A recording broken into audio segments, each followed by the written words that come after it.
Hey folks, today is Friday, March 27th, 2020. As usual, my name is Jake Baldino, here to talk about the video game news that has been going on this week. And if you are following, it is week 2 of our self-isolating social distancing here in the office. I'm alone. The guys aren't here.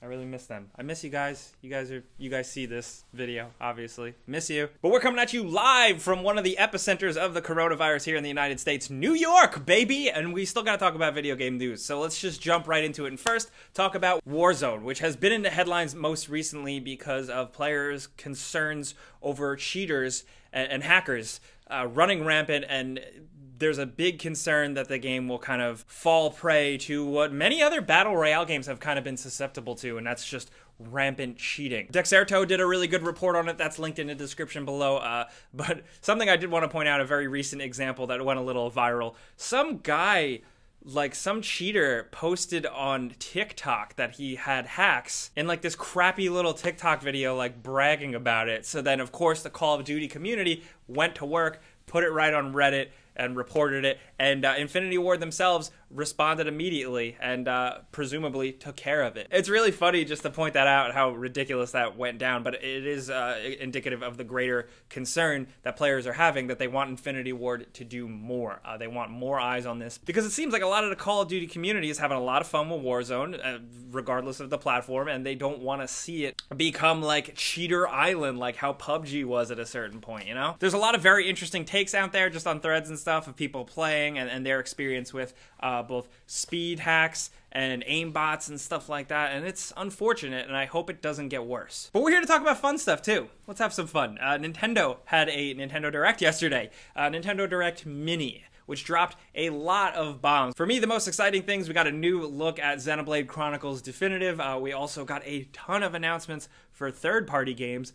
All of the BioShock games are coming to Nintendo Switch. XCOM 2 is coming to Nintendo Switch, which is just a match made in heaven, if you ask me. Ring Fit Adventure is getting an update if you're lucky enough to own it. Star Wars Jedi Knight Jedi Academy is a thing now. The Pokemon Sword and Shield expansion pass has been detailed a little more. Got to look at the Fantastic Four in Ultimate Alliance Black Order, which I really like the way they look. Their designs are so cool. And two exciting things right now, if you're sitting at home watching with us, you can download and play Panzer Dragoon. It's out now for Nintendo Switch, as well as a demo for Bravely Default 2. So that's pretty sweet. I'm very much looking forward to hearing what you guys think. Like, what was the best thing from the Direct? Are you a Nintendo Switch owner? Are you excited for more third-party stuff? What do you think? Also, in some other news that sounds virus-related, but it actually isn't, GameStop is announcing that they are closing 300 stores. No, not because of what's going on right now. As you probably remember last week or the week before, they were fighting to the bitter end to stay open,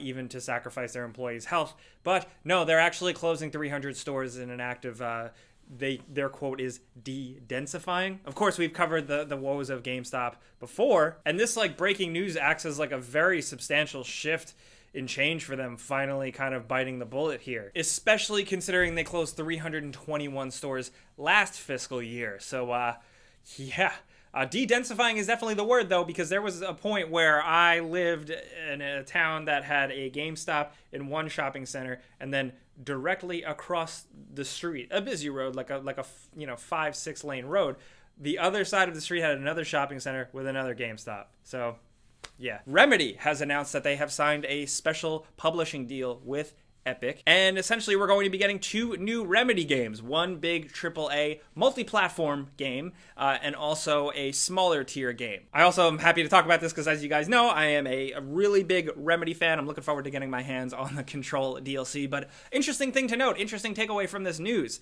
is that they will, being Remedy, will be able to keep the intellectual property rights of the games that they are making. They've been making great moves with that. I think they've wised up to that. You know, they own Alan Wake now. They have Control. They have stuff like that. So despite them taking money from the big guys, they're able to hold on to their properties and make the moves that they want to make, and I think that's good, especially for fans of their games. Why am I talking like this? Not only that, this is part of Epic Games' new thing. They're moving into publishing, and specifically they are working with Playdead, the guys behind Limbo, Inside, stuff like that. They have actually teased a new game with this very cryptic image video thing. I don't really know what that is. I don't know what to make of that. Is that space?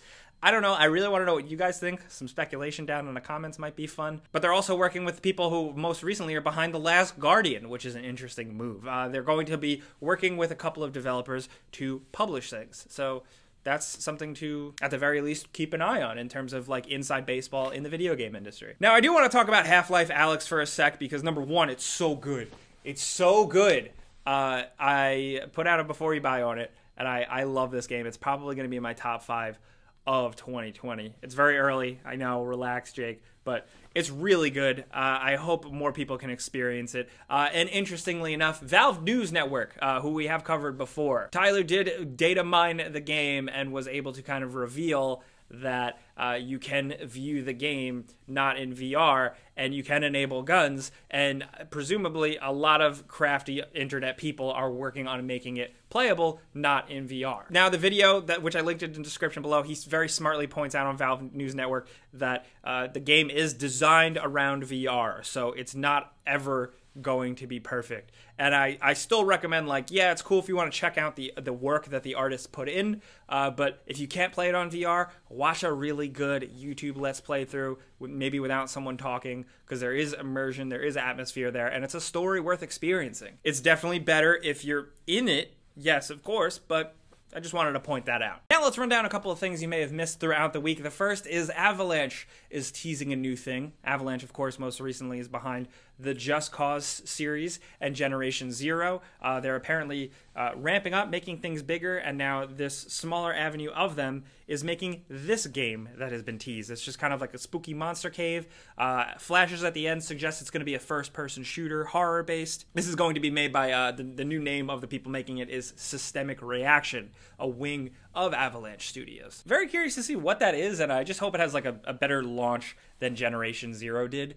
But in other news, we also have like a big long gameplay video of Predator Hunting Grounds. The PlayStation 4 game is getting like a trial access this weekend for multiplayer if you're curious, or you can just watch this big long video, which is what I did, and I think it looks way better than I expected. Also, we did get a new Resident Evil 3 trailer. I am so excited for this game. I love this series. This trailer does show quite a bit, so if you didn't play the original game, I'd say maybe spoiler warning on this trailer. It reveals a couple things, but yeah, you bet your ass we're going to have videos up for that. But also, we got a new image teased for Stalker, a new Stalker game, which we've known has been a thing, but it's been really, really all over the place and quiet. And now we got a cool new teaser image to, you know, it's funny. It's like, hey, the world is ending. Here's a screenshot from our upcoming video game about the world being ended.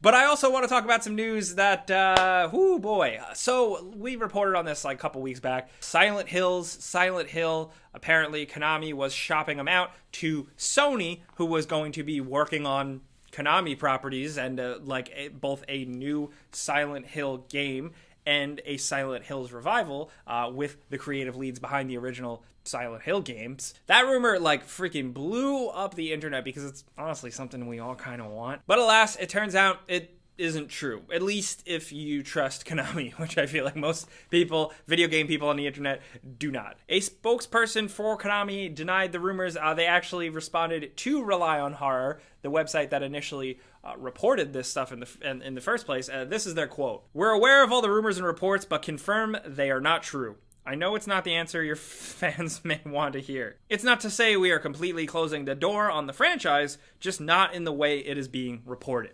That last part's interesting. So they're not denying that they're doing something. But yeah, so maybe they're working on a Silent Hill game, but Sony's not making it. Or maybe Sony kind of is. I mean, who knows, man? This is just such big old grain of salt stuff, if you know what I mean. Maybe they're doing, maybe it's just a mobile game. Maybe there's going to be a Silent Hill Match 3 game. Now, something I do want to point out, something I wanted to talk about, maybe looking positively amidst all of this, is the next generation consoles, which we've been talking about a ton. Xbox Series X, PlayStation 5, of course, we've gotten the spec dumps for both of them.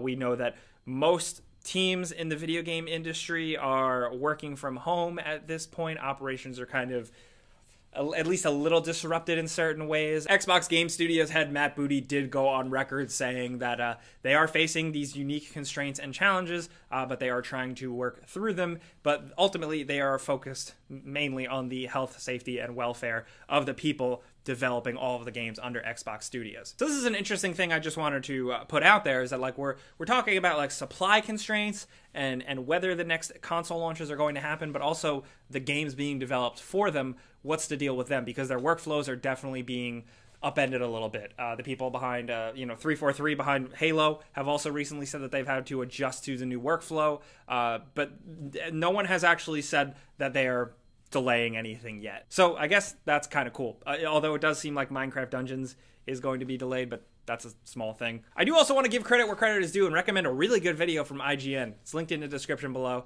where they speculate on whether or not next-gen consoles will be delayed or if anything will happen. There are definitely multiple angles of it. They talk to many analysts. They speculate within themselves. But Daniel Ahmad from Nico Partners had an interesting quote within it saying that he doesn't think it's going to happen as long as this whole coronavirus thing wraps up in 2 months at least. There are going to be shortages later on, but apparently targets for like the holiday season and stuff like that might be okay. I'm also not very good at explaining some of this stuff, like the financial, the analyst stuff is very, very tricky, but I definitely recommend the video. It's linked in the description below. But of course, before we go, we got to do that console giveaway we do every single week. You know how this goes down by now. There's a link in the description below. You click it to sign up. You enter once, then you're entered for good. And then every single week, we go in and randomly choose one person to win a free console of their choice.